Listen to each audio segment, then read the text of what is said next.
Nada, está aquí. Vamos de manera directa a hablar con Óscar Martínez, quien es jefe de redacción del periódico digital El Faro.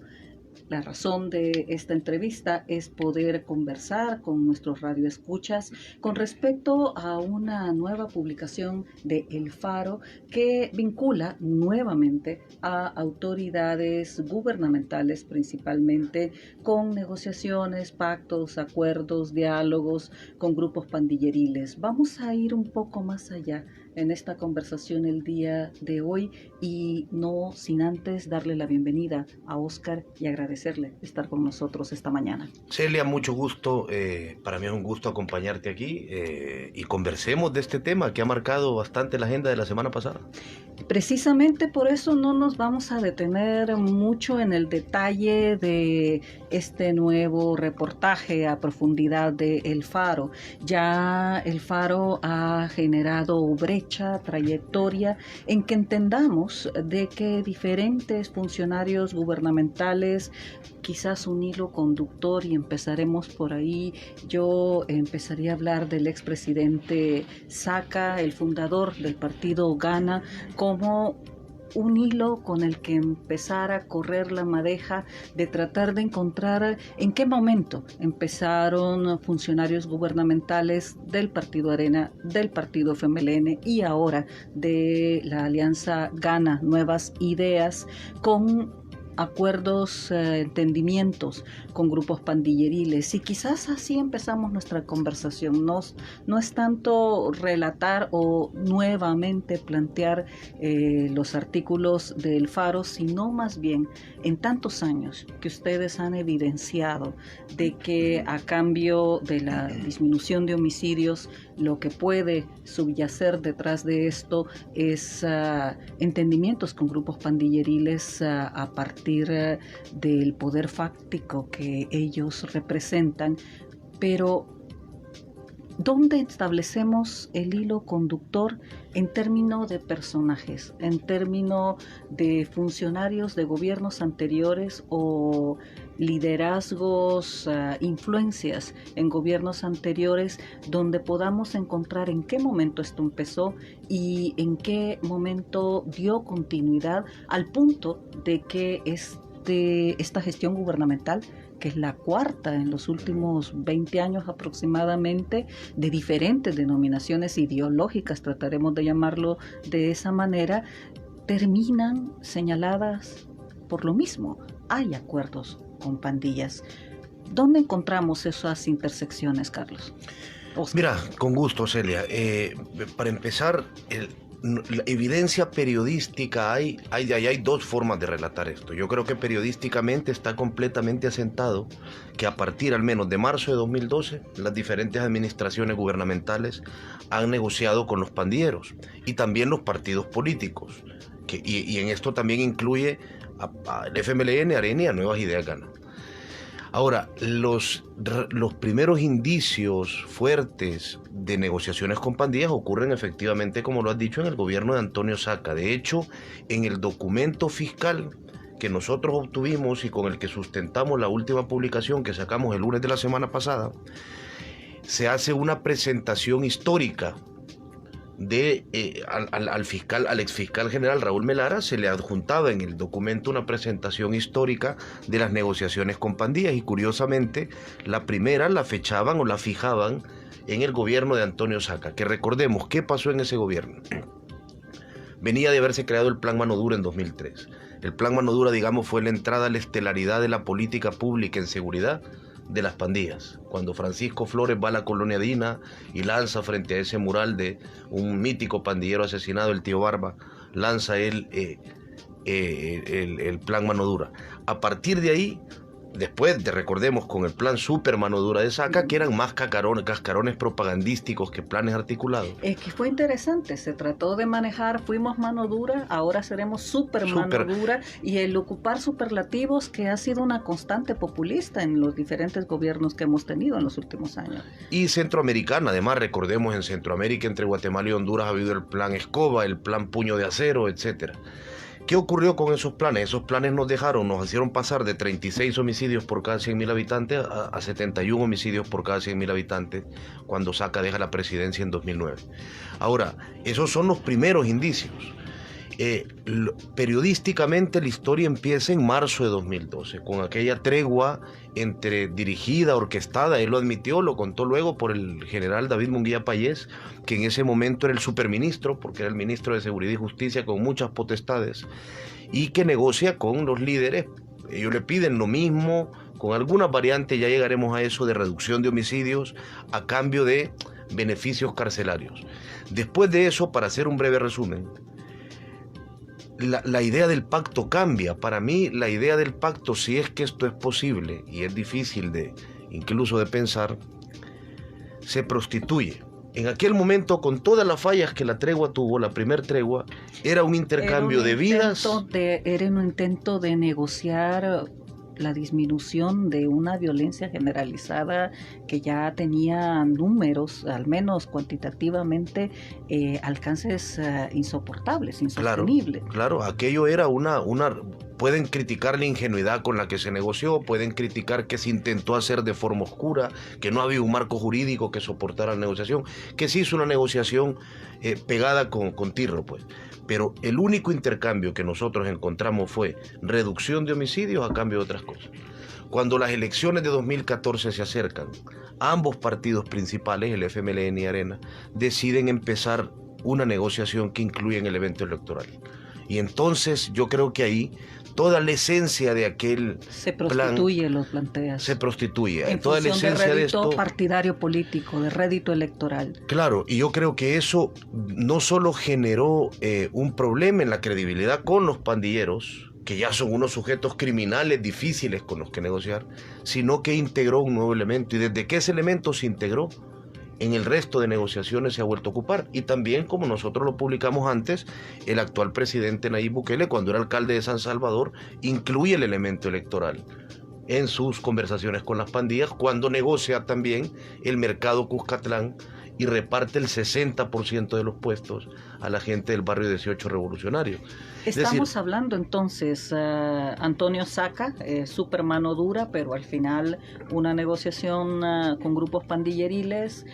Sí, efectivamente la figura más visible en las negociaciones ya en el gobierno de Mauricio Funes fue el general Munguía Payés, pero ¿dónde están las intersecciones ahora en relación al mercado Cuscatlán, en el caso ya de un Nayib Bukele, alcalde de San Salvador, en la continuidad de las negociaciones ya prostituidas? Hablaremos de esa palabra tan fuerte, pero es importante intentar de que se entienda por parte de nuestros radioescuchas de que una intencionalidad que podía haberle garantizado al país una apertura a un proceso de pacificación que terminara en una ruta más directa y más clara hacia la disminución de la violencia de manera sostenible, terminó en función de intereses muy cortoplacistas en materia electoral. Eso es lo que ha pasado con la tregua, eso es lo que ha pasado hasta la fecha con la actual gestión gubernamental. Sí, hay claridad en una cosa. En la última década, todo político que importe en este país o que guíe los hilos de un movimiento político importante para definir, para tomar decisiones en El Salvador, ha creído que para enfrentar el tema de violencia es necesario dialogar con las pandillas, ha creído que es necesario hacerlo en secreto, es decir, que la población no está lista para saber de esas negociaciones, ha creído que tienen que tolerar en ese proceso que las pandillas no eliminen uno de sus mayores crímenes, que es la extorsión. Eso ha estado en la mesa como una discusión tenue, opaca, pero nunca ha sido un punto prioritario de ninguno de los grupos políticos ni gobiernos que han negociado con las pandillas. Y en algunos casos, yo diría, en la segunda mitad de estos 10 años, en tema de negociación con pandillas, se ha integrado otro elemento. Todos han creído que es necesario pedirles apoyo para elecciones venideras. Y eso ha constituido el marco de las negociaciones que se tiene con las pandillas. Recordemos algo. Las pandillas, por más que los gobiernos hablen de planes mano dura y de planes control territorial, las pandillas tienen un control real. Yo recuerdo cuando Norman Quijano admitía que muchos de sus planes como alcalde de San Salvador no los había podido realizar porque no podía mover vendedores de la zona del Parque Libertad a una zona más arriba donde la MS gobernara. No podía mover a ciudadanos de un territorio de una pandilla a un territorio de otra pandilla. Es decir, tienen un control absoluto. La entrega de 60 puestos, del 60% de los puestos, a decisión del barrio 18 Revolucionarios por parte del Nayib Bukele, alcalde de San Salvador, es otra demostración de cómo los políticos comprenden eso. Otra demostración es, para hacer campaña, y esto es conocido, uno de los funcionarios que tiene el control de ayudar en el marco electoral a poder hacer campañas en zonas de completo control pandillero es el actual director de Tejido Social, Carlos Marroquín, que es quien además ha entrado encapuchado a penales a negociar con las pandillas. Él es quien realmente, al parecer, al menos es la cara visible ante las pandillas como representante del gobierno de estos pactos. Y para hacer campaña electoral, tener algún nivel de contacto con las estructuras pandilleras locales es imprescindible. Ya hemos visto cómo, por ejemplo, el mismo Norman Quijano no pudo entrar a ciertas colonias porque, al parecer, ciertas estructuras de Nuevas Ideas habían logrado bloquear su ingreso para las elecciones anteriores en las que les compitió. Entonces, hay un reconocimiento que nadie ha querido integrar en la discusión formal, solo en los planes secretos, pero en la discusión formal hay algo que tenemos que tener claro. Tenemos una década o quizás 2 décadas de gobiernos que no pueden o no creen que puedan resolver el problema de inseguridad de los salvadoreños si no es entrando en contacto con las pandillas. Entonces queda la gran pregunta: ¿vale la pena seguirlo haciendo en secreto? Es hora de que se sentara una mesa formal, un marco jurídico, una forma seria y articulada de hacer esta negociación, como ha ocurrido con otros procesos. No estoy comparando a los grupos involucrados, de ninguna forma. Pero es como ocurrió con el proceso de los acuerdos de paz. Tardó mucho en sentar las bases para que fuera posible tener un diálogo serio. No estoy de ninguna forma comparando a las pandillas con ninguna de las partes de la guerra. Es un fenómeno absolutamente diferente. Estos son grupos criminales que se dedican a diferentes negocios criminales y además que tienen una forma cultural de integración que es criminal. Para integrarte al grupo tenés que cometer crímenes. Lo que estoy diciendo es que, pensado como un proceso trascendental para la vida de los salvadoreños, la única manera de hacerlo sería de esa forma, donde la pregunta inicial no sea cómo bajo los homicidios, sino, yo creo, la pregunta de partida que nadie se ha querido hacer seriamente es cómo establezco un diálogo. ¿Y cómo estableces ese diálogo? ¿Lo transparentas? ¿Lo llevas a cabo con una participación más amplia?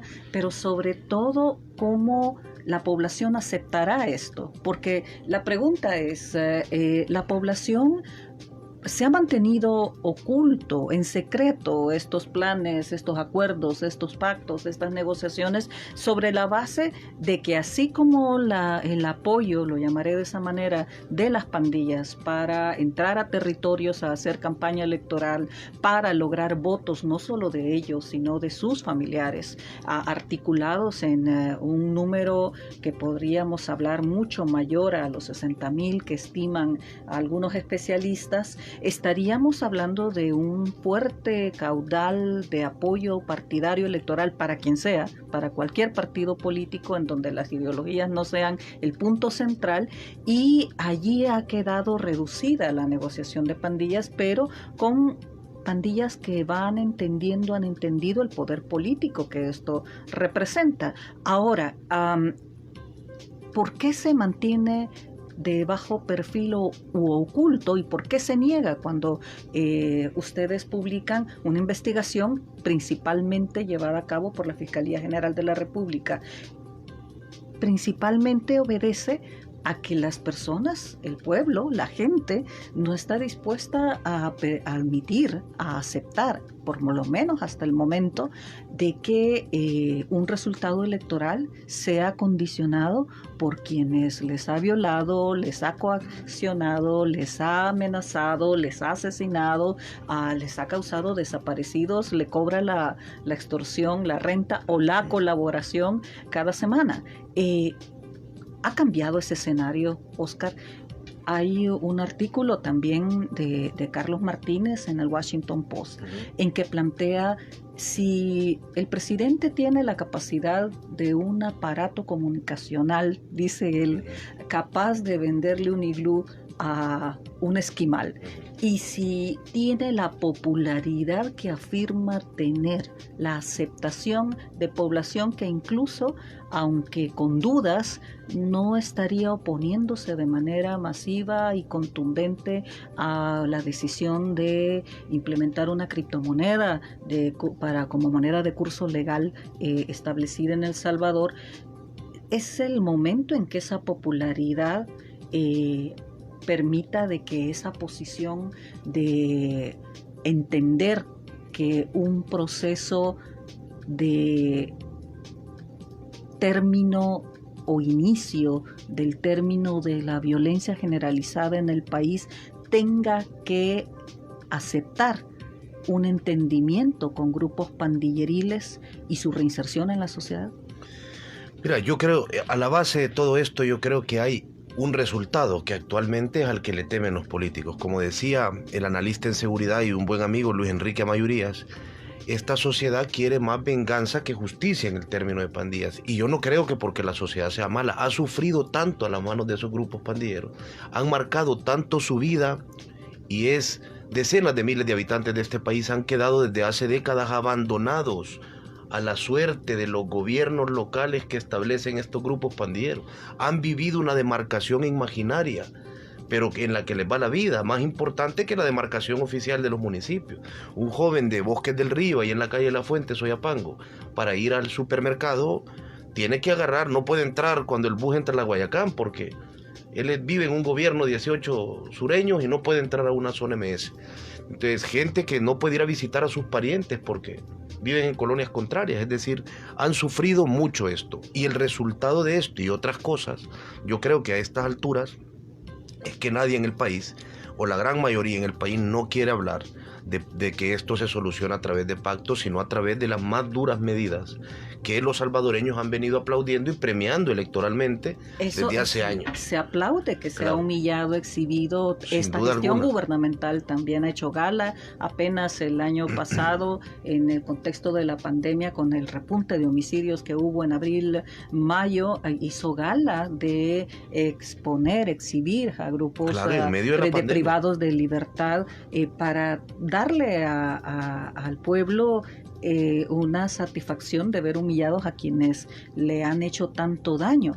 ¿De cómo saltamos de eso, Oscar, a que el mismo pueblo entienda de que debe de acordarse, debe de haber acuerdos con esos grupos?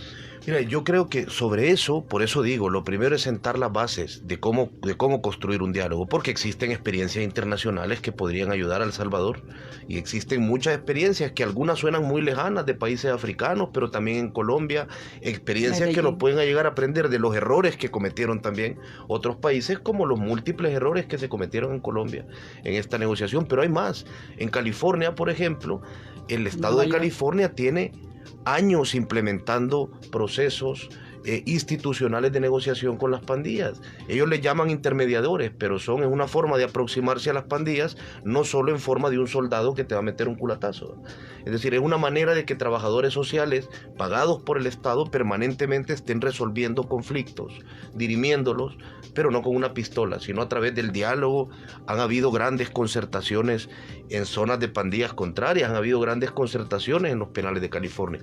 Si un Estado lo quisiera hacer en serio, no le costaría encontrar ejemplos internacionales con los que puede empezar a armar su rompecabezas particular. Pero ahora, yo también creo que lo otro, cómo disolver la pregunta que has hecho, cómo eliminar esa sensación de venganza, porque la venganza uno puede comprenderla en la población, pero no puede ejecutarla como un Estado, al menos no como uno democrático. No puede convertirse en política pública. No puede convertirse la venganza en política pública, bien lo has dicho.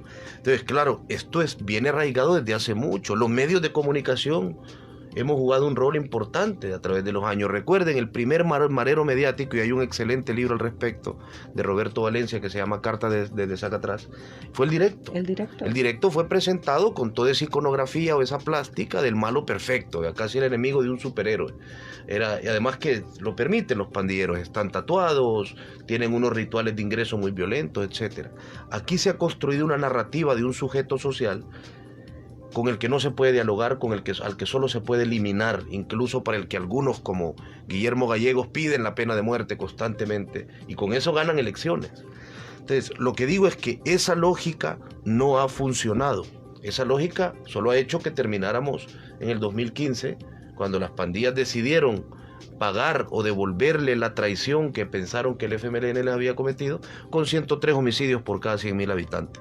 Entonces, es necesario que se cambie esa lógica. Y yo creo que lo que mi hermano Carlos decía en la columna del Washington Post es absolutamente cierto, es un hecho fáctico. Este presidente tiene unos niveles de popularidad mucho mayores a cualquier otro presidente, no del país, de América Latina, quizás en los últimos 10 años. Yo creo que ni Uribe tuvo esos niveles de popularidad. Así lo plantea Carlos. Entonces, yo creo que, claro, este hombre tiene un activo político, ya decidió negociar con las pandillas, tiene un activo político mayor que otros presidentes, tiene un control del Estado superior. Si el hombre es un autócrata, pues él pretende controlar todos los órganos del Estado y poder tomar decisiones sobre ellos con una aparente relación democrática, pero muy tenue. Él tiene la posibilidad de hacer esto de una manera diferente. Las maneras anteriores no funcionaron.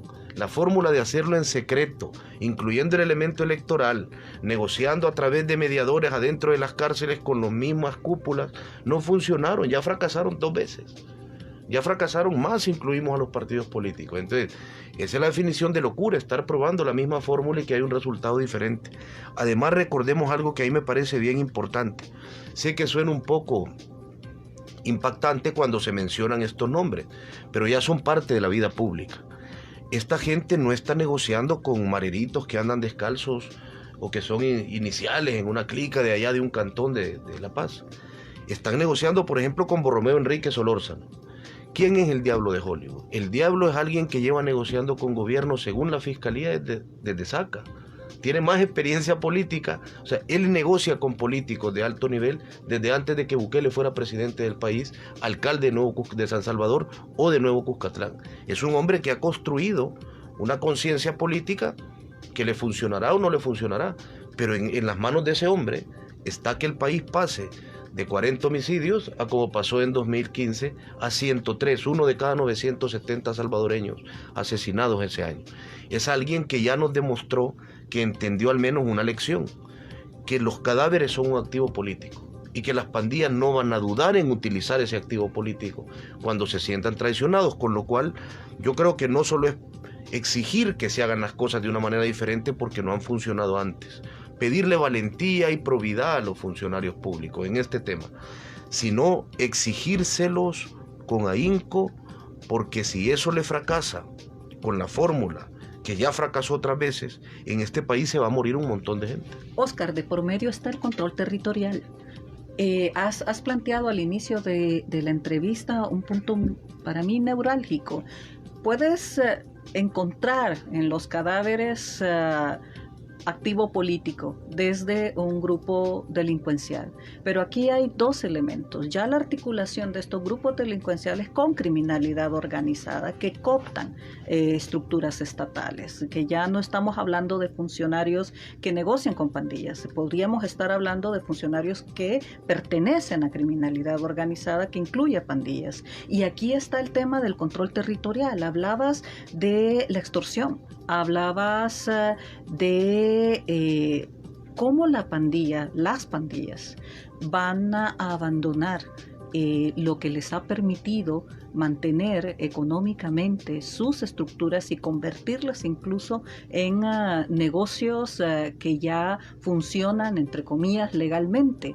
La extorsión es realmente la prueba del control territorial, cuando las personas semanalmente, diariamente, mensualmente pagan la colaboración, prefieren llamarla la colaboración. Los partidos políticos hablan de colaborar, aportar con insumos para un grupo de fútbol, para un grupo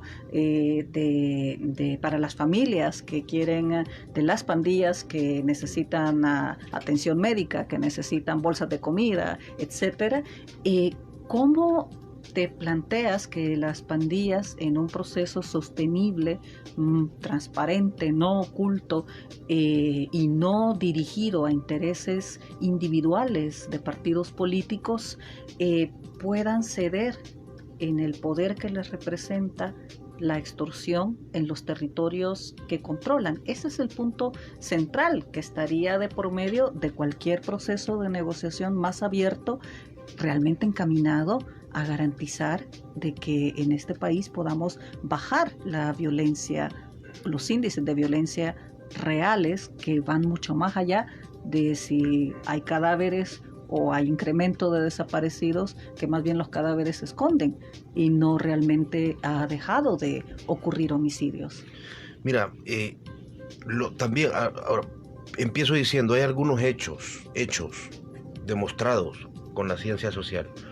Hace 2 años, creo yo, hace 2 o 3 años, dirigido por el investigador José Miguel Cruz de la Universidad de Florida, se hizo un estudio en El Salvador. Se entrevistó a 1.700 privados de libertad que estaban activos a las pandillas, es decir, no pandilleros que se han retirado adentro de la cárcel y se han metido a una de estas iglesias como la Final Trompeta o tal.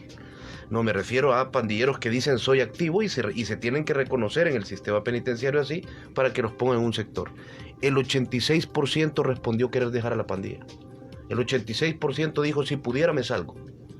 Eso es un hecho comprobado. En primer lugar hay una medición que nos dice hay una voluntad de salirse. Bueno, no sé si voluntad, un deseo. La voluntad tendrían que demostrar. La expresión de un deseo. Hay la expresión de un deseo. Yo creo que eso es cierto.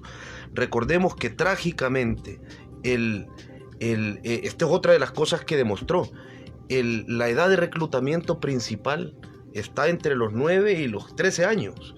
A esa edad se toma la decisión. No se le puede pedir a una persona tener la misma conciencia en la vida, en ningún tema de la vida, entre los 9 y los 13 años, y los 20 y pico y los 30 y pico. En ningún tema de la vida se le puede pedir tener una conciencia similar. Yo entiendo que mucha gente que tomó ese compromiso de una vida violenta y organizada a esa edad, a los 26 ya no la quiere. Porque tiene hijos, porque está harto de eso.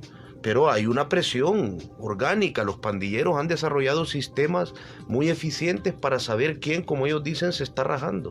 Y tienen además unos altos niveles de asesinatos internamente. Muchas veces muchos investigadores han llegado a pensar que la mayor cantidad de homicidios que las pandillas cometen, los cometen contra sus miembros. Es decir, es muy atemorizante dejar la pandilla. Es muy atemorizante reducir la actividad pandilleril y que lo llegue a notar tu estructura. Ahora, cuando decías cómo eliminar todo esto, en primer lugar hay una base con la que se puede trabajar, hay al menos un deseo expresado que se podría explorar. Eso habría que complejizarlo. ¿Por qué se quieren salir? ¿Cuál será la razón central? ¿Por qué? ¿Qué quieren hacer al salirse? ¿Cómo creen que pueden salirse? Eso sí lo expresaban en la encuesta, decían solo a través de Dios o a través de tener un trabajo, respondió la mayoría. Pero además, ¿cómo a la par de intentar eliminar todo este tipo de delitos y tener un diálogo abierto, franco, como a la par de eso se despeja otra cosa que ha sido una problemática enorme en el país, que como la gente reconoce a los pandilleros como el verdadero estado de control de sus lugares, el temor de la denuncia es enorme y la ineficiencia de la policía en el nivel de resolver estos casos, de la fiscalía y de los jueces de juzgar estos casos es enorme. La mayor cantidad de experiencias que hemos tenido nosotros, y esto está medido en algunos reportes judiciales, la gente que va a los juzgados a hacer una denuncia tiene un gran nivel de frustración. Este es un país donde, por ejemplo, como hay muchos subtemas de los que no se hablan, este es un país donde decenas y no cientos de testigos criteriados han sido asesinados mientras estaban protegidos supuestamente por el Estado. Este es un país que constantemente, si sos una víctima valiente, te recuerda por qué no tenés que denunciar. Así es muy difícil que eso cambie. Es decir, es un cambio estructural, no solo volteando a ver a las pandillas. El cambio estructural pasa porque el Estado haga una revisión seria de los procesos a través de los cuales ha perdido el control, porque eso solo lo quiero dejar asentado, aunque es un punto de partida bien obvio con lo que he venido diciendo. Este país, en la vida del porcentaje mayoritario de la clase obrera de este país, el control territorial no lo tiene el Estado, lo tienen las pandillas. Que pueden entrar los soldados y, como decimos aquí, cachimbear a todos los muchachos que quieran. Eso es habitual, pasa todos los días. Por eso los jóvenes, incluso los que no son de pandillas, temen a la policía, casi tanto como a la pandilla. Lo que digo es que cuando se van, la pandilla sigue gobernando, como nos enteramos hace poco en una colonia de Popa, hasta dónde tenés que parquear tu carro. Ponen una pluma y te cobran el parqueo. Es decir, el control. Hay otra colonia, solo con esto termino, ahí me llamó mucho la atención, donde en Apopa, donde las pandillas te decían a qué horas tenías que apagar toda luz de tu casa, porque habían instalado unos reflectores para ver al fondo de unos pasajes oscuros, que la MS que estaba al otro lado de la calle no se pasara. Entonces no querían ningún resplandor. Es decir, a las 8 de la noche, si no me equivoco, la gente tenía que estar en tinieblas en su casa, no encender ni un televisor. A ese nivel llega el control de las pandillas en este país, y eso sigue así. Eso sigue así, planteas, y regresemos al tema de homicidios, desaparición, control territorial, extorsiones. Hablabas de que muchos de los homicidios, muchas de las muertes son entre las pandillas mismas, al interior de ellas y entre las disputas entre ellas. Ese dato ha sido corroborado en muchas investigaciones, pero también está el punto de la extorsión. La extorsión, el que no la cobra, se muere. El que se apropia del dinero de la extorsión o extorsiona sin la dirección de las jefaturas, de los liderazgos de la pandilla en el territorio, también se muere. Entonces, muchas investigaciones han planteado la disminución de homicidios en el periodo de la tregua, por ejemplo, obedecía a que dejaron de matarse entre ellos principalmente.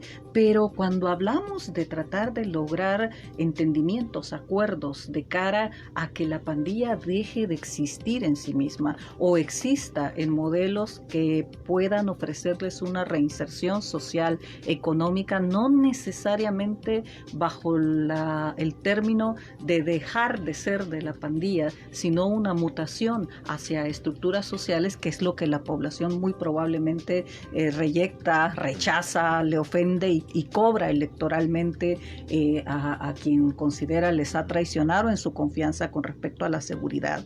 Es importante plantearnos, ¿estarán las pandillas extorsionando políticamente a los políticos de diferentes denominaciones en los últimos 10, 15, 20 años, sabiendo de que los homicidios son un caudal de ganancia política a su favor que les permite consolidarse en su poder territorial a cambio de la baja de homicidios, sobre el miedo que electoralmente representa que se disparen estas cifras nuevamente para cualquier gobierno? Bueno, mira, yo recuerdo el testimonio de uno de los testigos criteriados de la Fiscalía. Todos sabemos quiénes son esos testigos, pero es un delito decirlo o arrojar cualquier luz. Pero el testigo que contaba cómo Arena y el Frente les pagaron ambos para las elecciones legislativas, lo contaba, esto lo decía uno de los fiscales riéndose, y en el testimonio, que como el caso ya es cosa pública, puede cualquiera consultarlo, pero si no en el Faro está publicado, el pandillero decía, nos pidieron actividad incluso de el vocero de Arena que negoció con ellos, incluso le llegó a decir, ustedes saben quién va a votar por el otro partido y pueden pedirle los DUI, sugirió cosas de ese nivel. Y además que movilizaran a su grupo. El tipo dice claramente, les cobramos y no hicimos nada, les dijimos a la estructura, hagan lo que quieran, menos no vayan a andar con una camisa de un partido en ningún centro electoral, pero hagan lo que les dé la gana. Más que extorsionarlos, los timaron. Ahora, Esto es así. Desde que formalmente se establecieron, porque antes había negociaciones de otro tipo que nunca llegamos a entender del todo, pero desde que formalmente se establece en marzo de 2012 las negociaciones con pandillas, con un trasfondo de homicidios, ahí hay una extorsión implícita. Ayúdame o mato igual. Es decir, aunque no se pronuncie, y ya la vivimos, es que lo repito, cuando esto fracasó en 2015 las pandillas dijeron subamos, y no solo subamos el nivel de homicidio, subieron el nivel de homicidio de la policía, de policías, de familiares de policías, de militares, y la policía contestó como grupo criminal, cometiendo diversas masacres en este país. Ejecuciones extrajudiciales. Ejecuciones extrajudiciales de las cuales hay varias probadas, como la masacre de San Blas, como la masacre en Vías de Zaragoza, etc. Ahora, eso ya es la construcción. Yo creo que para poder tener un diálogo serio que beneficie a largo plazo al país y no solo al gobernante que quiere reelegirse, es necesario replantearnos absolutamente el diálogo. La primera pregunta es de qué forma dialogar, ante qué testigos dialogar, ante qué actores internacionales, con qué garantías, pidiendo qué, generando qué burbujas de no delictividad durante la negociación, es decir, al menos garantízame, no puedo estar en una mesa con vos mientras están extorsionando afuera a una gran cantidad de salvadoreños. Ahora, la pregunta es esa, este diálogo se armó con las patas, como decimos acá, desde el inicio, y así continuó ocurriendo. Es una amenaza constante la de las pandillas de subir los homicidios, y yo creo que todos los gobiernos lo han entendido y por eso se les acercan, y aunque ellos no pronuncien la amenaza, ya la han ejecutado. Con lo cual ya todo gobierno sabe lo que pasa. Yo no tengo ninguna duda. Tenemos fuentes internas dentro de este gobierno, aunque a los gobernantes les parezca complicado eso, en todos los gobiernos se encuentran fuentes. Y en este las hay, por más temor que tengan al caudillo que lo dirige. Tienen clarísimo que en el momento que las pandillas quieran, suben los homicidios. Que en el momento que quieran, como ya ocurrió durante la administración Bukele, puedan poner 50 muertos en solo 3 días. De viernes a domingo lo hicieron. Es decir, eso lo tienen clarísimo, y eso es siempre negociar con una espada de Damocles encima, pues. En los últimos minutos nos hemos pasado del cierre de la entrevista, pero es importante tratar de dar un final a un diálogo tan difícil como este, Oscar, en el sentido de, es complejo, has dicho cuando quieran, y funcionarios y elementos de este gobierno lo saben, que las pandillas cuando quieran, como ya lo hicieron en abril del año pasado, elevar los homicidios. Es la espada de Damocles, planteas para cualquier gobierno, y este no es la excepción. Sin embargo, insistamos en el tema manejado por Carlos, manejado por vos. Es posible, con lo que ya ha demostrado este gobierno en términos de un régimen autocrático, de una visión militarista, autoritaria de gobernanza, que pudiera aprovecharse la popularidad de este gobernante, de este liderazgo, de este caudillo, hacia que la población acepte que las pandillas entren a la vida cotidiana nuestra en función de romper los esquemas de violencia que se han mantenido en este país por años, que pasara por ir cediendo poco a poco el control territorial y la extorsión como medio fundamental de vida de estos grupos, que incluso los separa en muchos territorios de otras estructuras de crimen organizado como narcotráfico, por ejemplo. Mira, en primer lugar, para responderte a tu pregunta, yo quiero dirigirme directamente a tus radioescuchas. A tu radioescuchas les digo algo, que es una verdad consumada. Les guste o no, les parezca bien o no, aún tengan dudas o no, está demostrado fehacientemente con pruebas. Si usted ha ido a votar en la posguerra salvadoreña por cualquier partido político, ese partido ha negociado con pandillas. Le guste o no, le guste, es así, de los que han llegado a la presidencia de la República. Esos partidos han negociado con estructuras pandilleriles. Ya verá usted en qué etapa de esa negociación le pareció mejor la negociación o peor. Pero es un hecho, es decir, FMLN, Arena y Nuevas Ideas, Nuevas Ideas Gana, han negociado con pandilleros a través de funcionarios cuando han estado en el poder. Y esas negociaciones nunca han logrado estabilizarse. y han terminado en años trágicos como 2015. Entonces, mi punto es el siguiente. Aunque la ciudadanía salvadoreña ha dejado muy claro que repudia a las pandillas, aunque han dejado muy claro en encuestas, etcétera, que no les gusta para nada que se negocie con las pandillas, los gobernantes lo han hecho y lo siguen haciendo a día de hoy. Es decir, no les importa lo que ustedes piensen al respecto, o les importa lo suficiente solo para ocultar el pacto. Con lo cual, la única alternativa, creo yo, o no la única, pero una de las alternativas que existe, es exigir un pacto transparente. No un pacto, suena a intercambios ilegales, no tiene que involucrar nada ilegal, evidentemente. Pero una opción que este país nunca ha explorado, después de 10 años o más de negociar con estructuras pandilleras, es hacer ese diálogo de cara al público, de forma transparente y con un marco real. Esa opción los salvadoreños nunca la han vivido. Con lo cual yo lo único que digo es, esa es una opción real. En política, negociar con las pandillas aquí ya no es solo una opción real, es una tradición política. Ya no se confundan, es algo que hacen todos los que llegan al poder. Probarlo de una forma seria y sistemática es lo único que no ha ocurrido. Yo creo que no solo es una opción, debería de ser una opción sobre la mesa. Si queremos realmente cerrar estos círculos, es importante entender de que puede abrirse una oportunidad difícil con un gobierno que tiene ya una trayectoria que evidencia de que consolida poder, y esto implicará ceder poder definitivamente en estas estructuras. Oscar, ha sido grato tenerte, es un tema difícil, duro, pero pocas personas podían manejarlo como lo maneja El Faro y como lo manejas tú como jefe de redacción de este periódico. Gracias por estar aquí esta mañana. Un gusto, cuando quiera lo repetimos. Que nuestros radioescuchas digan si volvemos otra vez con una conversación de estas alturas con la gente del Faro. Muy buenos días.